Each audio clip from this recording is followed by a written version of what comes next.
Ya, kalau negara itu produk politik, sedangkan al-jamaah adalah produk wahyu. Demikian pula ormas, orpo itu kan produk politik. Al-jamaah itu produk wahyu khas Islam. Ya. Nah ini, mari kita evaluasi dalam masalah ini. Kemudian Abdullah bin Mas'ud juga menyebutkan al-jamaah mangkana al-haq wa inkana wahdah.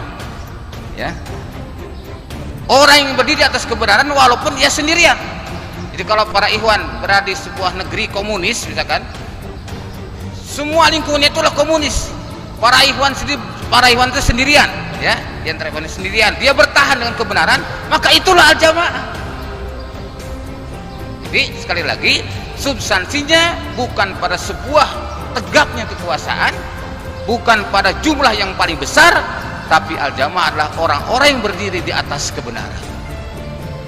Makanya Ibnu Katsir menjelaskan ketika menafsirkan ayat a'udzubillahi minasyaitonirrajim, munibina ilaihi wattaquhu wa aqimus shalah wa la takunu minal musyrikin minal ladzina farraqu dinahum wa kanu syi'a kullu hizbin bima ladaihim farihun. Munibina ilaihi, dengan bertobat kepadanya, wattaquhu, dan bertakwa kepadanya, wa aqimus shalah, dan mendirikan salat, wala takunu minal musyrikin, dan janganlah kalian termasuk orang-orang yang musyrik. Siapa mereka? Yaitu orang-orang minal ladzina farraqu dinahum, yakni dari orang-orang yang memecah belah agama mereka, wa kanu syi'a, dan mereka menjadi berkelompok-kelompok, bersekte-sekte, bersiah-siah, ya. Kullu hizbin bima ladaihim farihun, setiap bangga, setiap kelompok yang mereka ciptakan, setiap bentuk yang mereka dirikan, semuanya merasakan bangga dengan keadaan mereka masing-masing. Ini ya.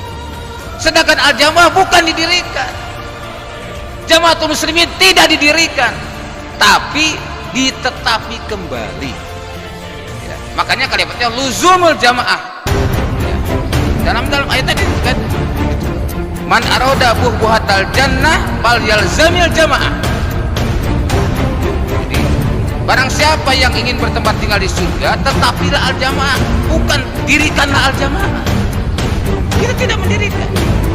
Imam Al-Fatah Allah yarham rahimahullah bersama para ulama pada saat itu tidak pernah memusyawarahkan kira-kira namanya apa nih bagusnya, maka usulah menurut saya begini kalau diambil surat terbanyak, ya tidak sama sekali, tapi melihat substansi di mana ada ayat, di mana ada hadis, itu yang kita lakukan.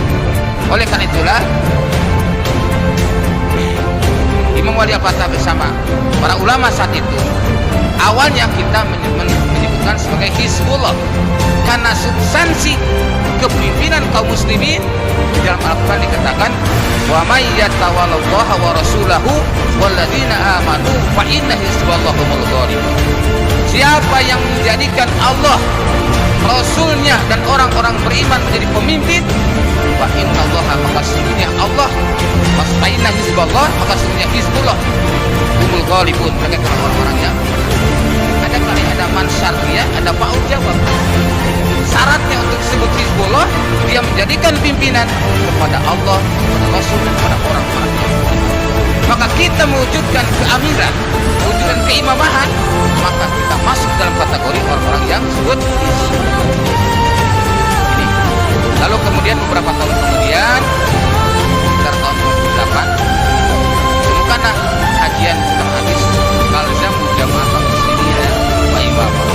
Maka sejak itulah tahun 59, di saat setelah Musyawarah Ahli wal Aqdi, diumumkan bahwa apa yang kita wujudkan ini adalah Jamaatul Muslimin atau Hizbullah.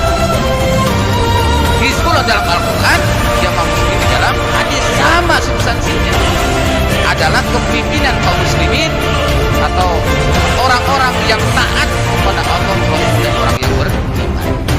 Nah inilah para ikhwan, sekali lagi, jadi makna al-jamaah ini jangan sampai disalahpahami sehingga nanti akhirnya kita cenderung bahkan untuk meninggalkan sistem yang sudah diimani, yang sudah diyakini dan benar adanya.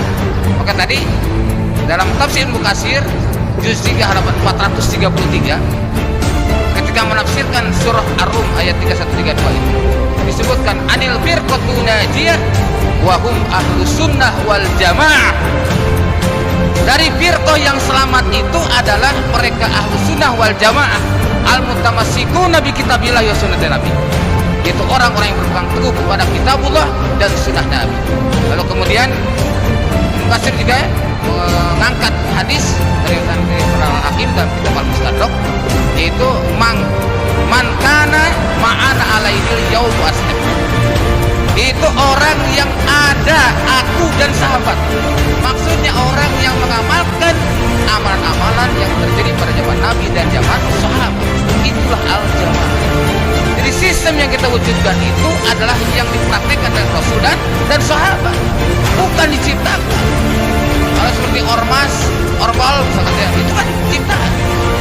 Orwell dimulai di abad ke-17 setelah revolusi Prancis di Inggris. Demikian pula nasionalisme, itu juga dari pola barat. Maka itu bukan al-jamaah. Yang dimaksud oleh hadis dan asar Ali tadi, dan wallahi mujamat ahlul haqqi wa iqad, berkumpul dari kebenaran orang muslimin. Ini yang kedua. Mari Ikhwan, kita belajar kembali para ikhwan berikutnya ada sifat al-jamaah yang disebutkan dari Rasulullah atau 223 dari jamaah imamah yang oleh Ustaz Barudin. Silakan baca kembali, pahami kembali ya maknanya. Jadi jangan sampai terjadi distorsi, terjadi penyimpangan, terjadi kesimpang siuran, akhirnya kita bisa-bisa meninggalkan al-jamaah, meninggalkan jamaatul muslimin. Para inilah yang diisyaratkan oleh Rasulullah SAW bahwa yang dimaksud dengan al-jamaah atau jamaatul muslimin adalah orang-orang mereka kaum muslimin yang menegakkan keamiran atau yang menegakkan keimaman, dan ya, atau yang mereka yang mengangkat seorang imam dengan baik.